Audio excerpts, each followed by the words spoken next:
ನಾನೇನು ಹೇಳ್ತಾ ಇದ್ದೆ, ದಾವಣಗೆರೆ ಡಿಸ್ಟಿಕ್ಗೆ ಅಂತಲ್ಲ, ಇದು ಇಡೀ ಸ್ಟೇಟಿನ ಸಮಸ್ಯೆ ಇದೆ, ಪ್ಲಸ್ ಈವನ್ ಆಲ್ ಇಂಡಿಯಾ ದಲ್ಲೂ ಸಮಸ್ಯೆ ಇದೆ. ಎಲ್ಲೆಲ್ಲಿ ಸಮಸ್ಯೆ. ನಮ್ಮ ಡ್ರೈವಿಂಗ್ ಸ್ಕೂಲ್ನ ನಾವು ಟ್ರೈನಿಂಗ್ ಸ್ಟಾರ್ಟ್ ಮಾಡಬೇಕಂದ್ರೆ ಒಂದು ಬಂದು ಅಡ್ಮಿಷನ್ ಆಗಿ ಅವ್ನು ಕಲಿಬೇಕು ಅಂತ ನಮ್ಮಲ್ಲಿ ಬಂದರೆ ಅವ್ನು ಬಂದು ಅಡ್ಮಿಷನ್ ಆದರೆ ನಾವು ಫಸ್ಟ್ ಅವ್ರನ್ನ ಎಲ್ಲೆಲ್ಲಿ ಮಾಡಿಸ್ತೀವಿ.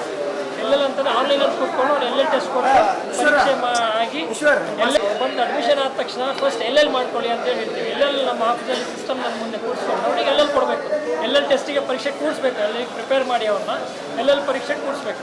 ಎಲ್ಲೆಲ್ಲಿ ಪರೀಕ್ಷೆ ಕೂರಿಸ್ಕೊಂಡ್ರೆ ಅವನು ಒಂದು ಫೇಸ್ ಅಥೆಂಟಿಕೇಶನ್ ಆಗೋದೇ ಅರ್ಧ ಗಂಟೆ ಆಗ್ತದೆ. ಆಮೇಲೆ ಇಟ್ ಸ್ಟಾಂಪ್ ಪ್ಯಾಡ್ ಅಂತ ಬರ್ತಿದೆ, ಅವಂದೇ ಫೋಟೋ ಇರ್ತದೆ, ಅವಂದೇ ಆಧಾರ್ ಕಾರ್ಡ್ ಮೇಲೆ ಹಾಕಿರ್ತೀವಿ ಅಪ್ಲಿಕೇಶನ್. ಲಾಸ್ಟಿಗೆ ಏನಾಗ್ತದೆ, ಫೇಸ್ ಅಥೆಂಟಿಕೇಶನಲ್ಲಿ ಲಾಸ್ಟ್ ಸ್ಟಾಂಪ್ ಪ್ಯಾಡ್ ಅಂತ ಬರ್ತದೆ. ಆಗ್ತಾ ಇಲ್ಲ, ಇಲ್ಲೇ ಅಂತಲ್ಲ ಎಲ್ಲೆಲ್ಲೂ ಆಗ್ತಾ ಇಲ್ಲ.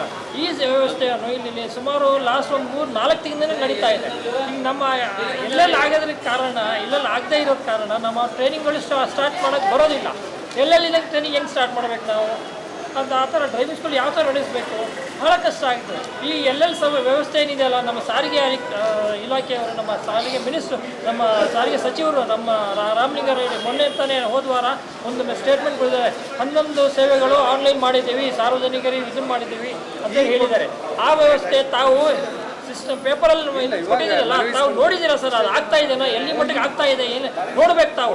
ನೀವು ನೋಡಿ ಫಸ್ಟ್ ಪರಿಶೀಲನೆ ಮಾಡಿ ಆಮೇಲೆ ಪೇಪರ್ ಸ್ಟೇಟ್ಮೆಂಟ್ ಕೊಡಬೇಕು. ನೀವು ದೊಡ್ಡದಾಗಿ ಪೇಪರ್ ಸ್ಟೇಟ್ಮೆಂಟ್ ಕೊಟ್ಬಿಟ್ಟಿದ್ದೀರಿ. 11 ಸೇವೆಗಳು ನಾವು ಆನ್ಲೈನ್ ಮಾಡಿದ್ದೀವಿ, ಸಾರ್ವಜನಿಕರಿಗೆ ಈಗ ಜನರಿಗೆಲ್ಲ ಅನುಕೂಲ ಮಾಡಿದ್ದೀವಿ, ಎಲ್ಲ ಆನ್ಲೈನಲ್ಲಿ ಸಿಗುತ್ತೆ. ಎಲ್ಲಿ ಸಿಗ್ತಾ ಇದೆ? ಒಂದೊಂದವರು ನೀವು ತಾವು ನೋಡಿದ್ದೀರಾ ನಿಮ್ಮ ಪೇಪರಲ್ಲಿ? ನೀವು ನೋಡಿ ಸರ್, ಫಸ್ಟ್ ನೀವು ಹೋಗಿ ಆಫೀಸಲ್ಲಿ ಹೋಗಿ ನೀವು ಖುದ್ದಾಗಿ ಹೋಗಿ ನೋಡಿ ಎಷ್ಟು ಪರ್ಸೆಂಟ್ ಎಲ್ಲೆಲ್ಲ ಆಗ್ತಾ ಇದೆ, ಏನಾಗ್ತಾ ಇದೆ, ಏನು ತೊಂದರೆ ಆಗ್ತಾ ಇದೆ, ಫಸ್ಟ್ ಅದನ್ನು ನೀವು ನೋಡಿ. ನಮ್ಮ ಆಯುಕ್ತರು ಅಷ್ಟೇ ಕೂತ್ಕೊಂಡು ಎಲ್ಲ ಮಾಡಿ ಅದನ್ನು ನೋಡಿ ಜನರಿಗೆ ನೋಡ್ಕೊಂಡು ಆಮೇಲೆ ಅದನ್ನು ಪೇಪರ್ ಸ್ಟೇಟ್ಮೆಂಟ್ ಕೊಡಬೇಕು. ಈ ಪೇಪರ್ ಸ್ಟೇಟ್ಮೆಂಟ್ ಕೊಟ್ಟು ಜನ ಬಂದ್ಕೊಂಡು ಎಲ್ಲ ಆನ್ಲೈನ್ ಆಗಿದೆ, ಆನ್ಲೈನ್ ಎಲ್ಲಿದೆ, ಆನ್ಲೈನಲ್ಲಿ ಎಲ್ಲಿ ಒಂದು CC ಆಗ್ತಾ ಇಲ್ಲ, ಎಲ್ಲೆಲ್ಲಾರು ಆಗ್ತಾ ಇಲ್ಲ, ಎಷ್ಟು ತೊಂದರೆ ಆಗ್ತಾ ಇದೆ. ಎಲ್ಲೆಲ್ಲರಿಂದಾಗೆ ಜನರುಗಳು ಡ್ರೈವಿಂಗ್ ಮಾಡ್ತಾರೆ. ಡ್ರೈವಿಂಗ್ ಅನಾಹುತದ ಏನು ಸಮಸ್ಯೆ ಆಗ್ತದೆ? ನೀವು ಅಲ್ಲಿ ತನಕ ಎಲ್ಲೆಲ್ಲರೂ ಆಗ್ತಾ ಇಲ್ವಾ? ಇದನ್ನೆಲ್ಲ ಇಡೀ ಸ್ಟೇಟಲ್ಲಿ ಎಲ್ಲ ಕಡೆ ನಿಲ್ಲಿಸಿ. ಫೈನ್ ಹಾಕೋದು ನಿಲ್ಲಿಸಿ. ನಿಮ್ಗೆ ಫೈನ್ ಬರಬೇಕು, ಕೆಲಸ ಎಲ್ಲೆಲ್ಲ ಆಗಬಾರ್ದು. ನೀವು ಬೇಕಂತ ಮಾಡ್ತಾ ಇದ್ದೀರಾ, ಇದನ್ನೆಲ್ಲ ಸರಿ ಮಾಡ್ಬೇಕು. ನೀವು ಫಸ್ಟ್ ಫೈನ್ ಹಾಕೋದು ನಿಲ್ಲಿಸ್ರಿ. ಎಲ್ಲಿ ತನಕ ಆಗೋದಿಲ್ಲ, ಎಲ್ಲೆಲ್ಲ ಆಗಿದೆ DL ಆಗಿದೆ, DL ಆಗಲಿಕ್ಕೆ ಡ್ರೈವಿಂಗ್ ಓಡಿಸ್ತಾರೆ. ಹುಡುಗರಲ್ಲಿ ದಿನನಿತ್ಯ 18 ವರ್ಷ ಆದವ್ರು ಹುಡುಗರು ಬರ್ತಾರೆ. ಅವ್ರು ಕಾಲೇಜಿಗೆ ಹೋಗ್ಬೇಕು, ಸ್ಕೂಲಿಗೆ ಹೋಗಿ ಎಲ್ಲ ಇದು ಇರ್ತದೆ.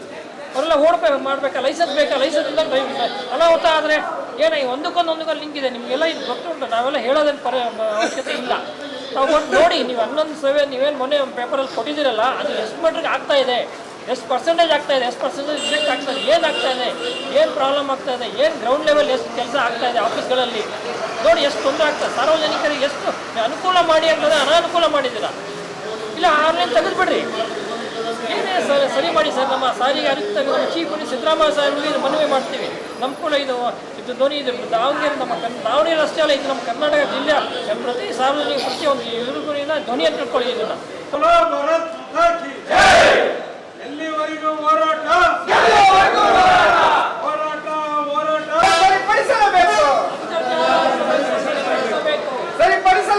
ಸರಿಪಡಿಸಲೇಬೇಕು.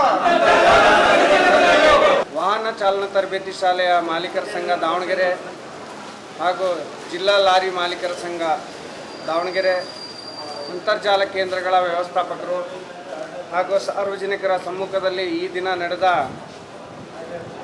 ಸಾರಿಗೆ ಇಲಾಖೆಯ ಅಂತರ್ಜಾಲ ವ್ಯವಸ್ಥೆಯನ್ನು ನ್ಯೂನತೆ ಸರಿಪಡಿಸಿ ಎಂದೇಳಿ ನಮ್ಮ ಹಕ್ಕೊತ್ತಾಯ.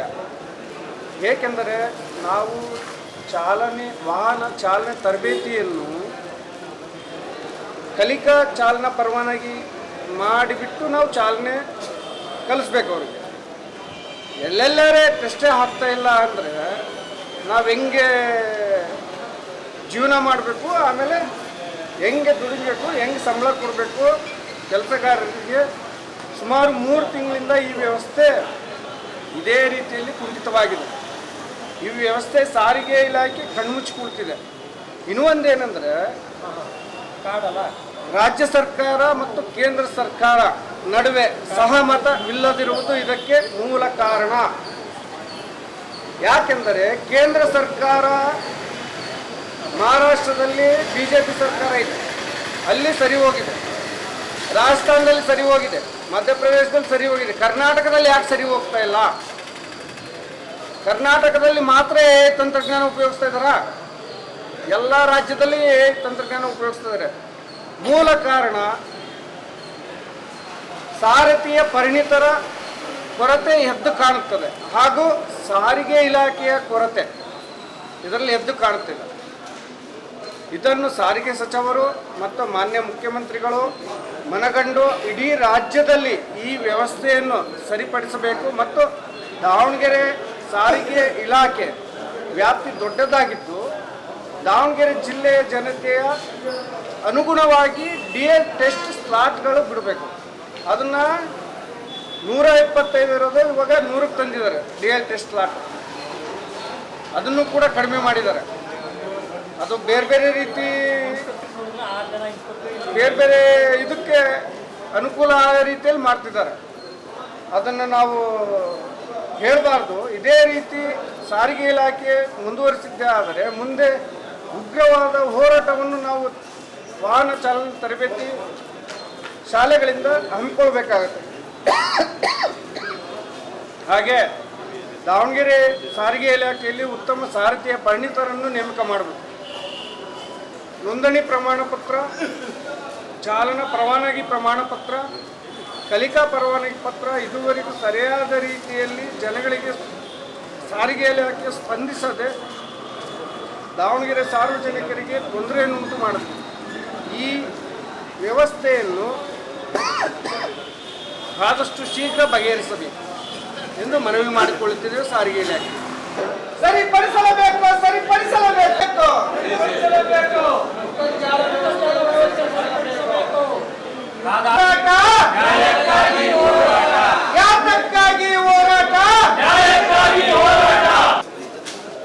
ಪ್ರಾದೇಶಿಕ ಸಾರಿಗೆ ಕಚೇರಿಯಲ್ಲಿ ಕೆಲವು ನ್ಯೂನತೆಗಳನ್ನು ಸೃಷ್ಟಿ ಮಾಡಿರ್ತಾರೆ.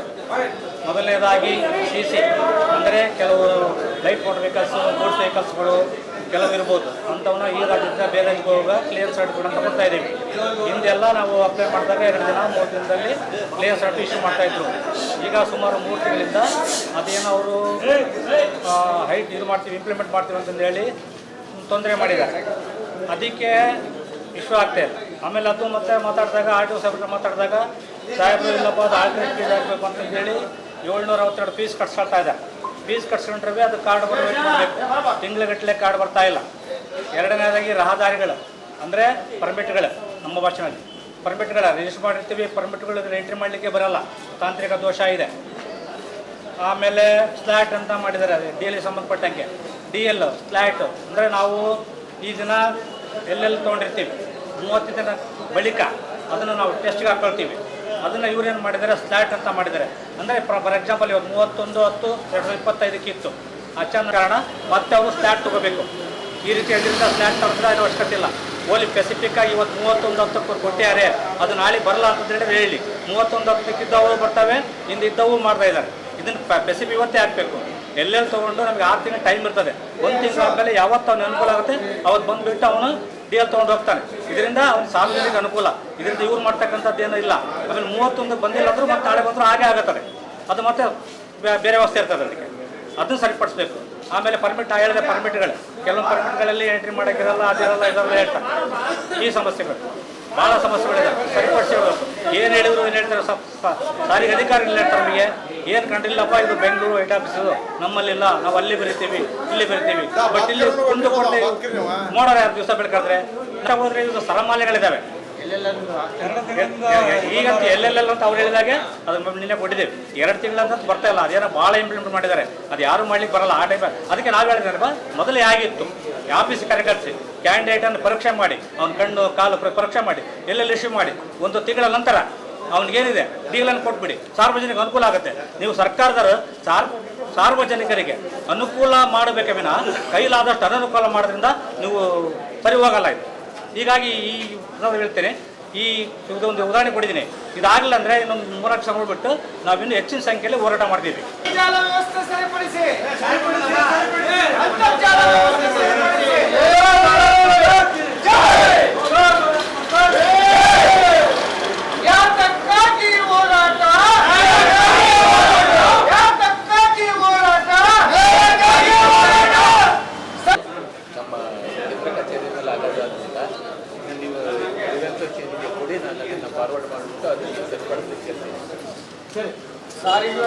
ಆಮೇಲೆ ಸಗದೊಂದು ವಿಷಯ ಹೇಳಿ ಏನಾಗುತ್ತೆ ಅಂದರೆ ಮೊನ್ನೆ ನೋಟಿಫಿಕೇಶನ್ ಇದೆ ಸರಿ ನಮ್ಮ ಸಾರಿಗೆ ಆಯುಕ್ತರು ಒಂದು ಪೇಪರ್ ನೋಟಿಫಿಕೇಶನ್ ಪೇಪರ್ ಅದ್ರ ಪ್ರಕಾರ ನೀವು ಇದನ್ನು ಯಾವುದು ಡಾಕ್ಯುಮೆಂಟ್ ಎಲ್ಲ ತಂದುಕೊಟ್ಟು ಅದನ್ನು ಅಪ್ಡೇಟ್ ಮಾಡ್ತೀವಿ. ಯಾವ ಥರ ಡಾಕ್ಯುಮೆಂಟ್ಸ್?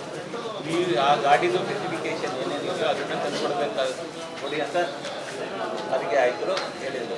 ಅಲ್ಲ ಸರ್, ಆಯಿತು. ಈಗ ನಮ್ಮ ಪ್ರಶ್ನೆ ನಿಮಗೆ ಅಂದರೆ, ಈಗ ಉದಾಹರಣೆಗೆ ಹೋಮ್ ರೀಜನ್ ಅಂದರೆ K17 ಇದ್ದರೆ ಪೂರಾ ಟೋಟಲಿ ಅದಕ್ಕೆ ಸಂಬಂಧಪಟ್ಟ ಡಾಕ್ಯುಮೆಂಟ್ ಎಲ್ಲ ಇರ್ತದೆ. ಉದಾಹರಣೆಗೆ CC ಬಂದಿರ್ತದೆ, ಶಿವಮೊಗ್ಗದಿಂದ ಬಿಜಾಪುರದ ಸೌಂಡ್ಸ್ ಎಲ್ಲಿಂದ ಒಂದು ಬಂದಿರ್ತದೆ. ಆವಾಗ ಅದನ್ನು ಎಲ್ಲಿಂದ ತರಬೇಕಾಗ್ತದೆ ನಾವು? ಆವಾಗ ಬಂದು RC ಕಾರ್ಡ್ ಬಂದಿರುತ್ತೆ, ಅದು ಬಂದಿರುತ್ತೆ. ಬಾಕಿ ರಿಜಿಸ್ಟ್ರೇಷನ್ ಅಥಾರಿಟಿದ ಸೇಲ್ ಲೆಟರ್ ಇನ್ವಾಯ್ಸ್ ತರಿಸಿ ಅಂತ ಈಗ 3-4 ಗಾಡಿ ಚೆನ್ನಾಗಿರ್ತದೆ. ಈಗ ಆ ಇನ್ಫಾರ್ಮೇಷನ್ ನೋಡ್ಕೊಂಡೇ ಮಾಡ್ತಾ ಇದ್ದೀವಿ. ಹಂಗಾಗಿ ನಿಮಗೆ ಈಗ ಆದಷ್ಟು ಬೇಗ ಏನೇನು ಬೇಕು ವ್ಯವಸ್ಥೆ ನಾನು ಮಾಡ್ತೀನಿ ಅಂತ ಇದ್ದೀನಿ.